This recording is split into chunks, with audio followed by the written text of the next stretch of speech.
നമസ്കാരം, പ്രവാസി മലയാളിയിലേക്ക് സ്വാഗതം.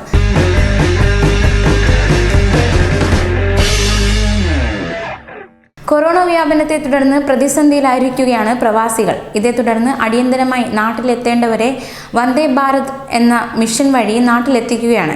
എന്നാൽ തന്നെയും പ്രവാസികളിൽ നിരവധി സംശയങ്ങളാണ് ഉയരുന്നത്.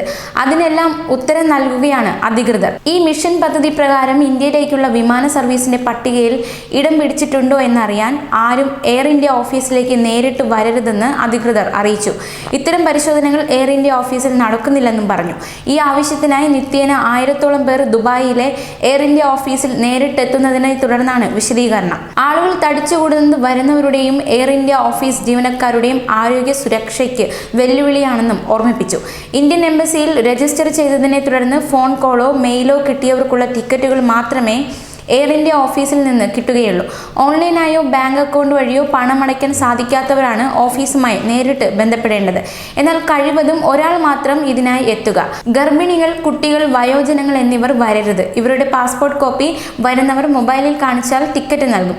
ഇന്ത്യൻ എംബസിയും ഇന്ത്യൻ കോൺസുലേറ്റുമാണ് യാത്രക്കാരുടെ പട്ടിക തയ്യാറാക്കുന്നത്. ഇതിൽ ഏതെങ്കിലും പേര് ചേർക്കാനോ ഒഴിവാക്കാനോ എയർ ഇന്ത്യക്ക് അധികാരമില്ല. ഈ കാര്യങ്ങൾക്കായും ആരും എയർ ഇന്ത്യയെ സമീപിക്കരുത്. അനുവദിച്ച ടിക്കറ്റിലെ വിശദാംശങ്ങളിൽ എന്തെങ്കിലും പാകപ്പിഴയുണ്ടെങ്കിൽ ഇന്ത്യൻ എംബസി, കോൺസുലേറ്റ് എന്നിവയാണ് ബന്ധപ്പെടേണ്ടത്. എംബസി വെബ്സൈറ്റിൽ പേര് രജിസ്റ്റർ ചെയ്യുമ്പോൾ പാസ്പോർട്ടിലുള്ള വിവരങ്ങൾ, ഇമെയിൽ മേൽവിലാസം, ഫോൺ നമ്പർ എന്നിവ കൃത്യമായി നൽകാൻ ശ്രദ്ധിക്കണം. ഇത്തരം നിസ്സാര തെറ്റുകൾക്ക് പോലും യാത്ര മുടങ്ങിയവർ ഒട്ടേറെയാണെന്നും വ്യക്തമാക്കി. പല ആവശ്യങ്ങൾക്കുമായി എയർ ഇന്ത്യ ഓഫീസിൽ നിത്യേന 100 കണക്കിന് ഫോൺ കോളുകളാണ് കിട്ടുന്നത്. ഇതെല്ലാം ഒരു സമയം സ്വീകരിക്കാൻ പ്രയാസമാണെന്നിരിക്കെ ഒരിക്കൽ കിട്ടാത്തവർ വീണ്ടും ശ്രമിക്കേണ്ടതാണ്.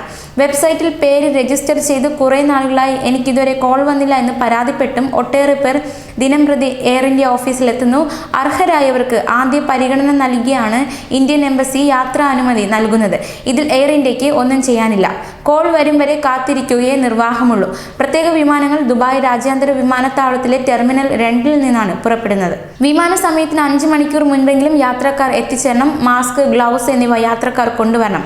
ഗർഭിണികൾ ഡോക്ടറുടെ ഫിറ്റ് ടു ഫ്ലൈ സർട്ടിഫിക്കറ്റും ഹാജരാക്കണം. കൂടുതൽ പ്രവാസി വാർത്തകൾക്കായി ഈ ചാനൽ സബ്സ്ക്രൈബ് ചെയ്യുക.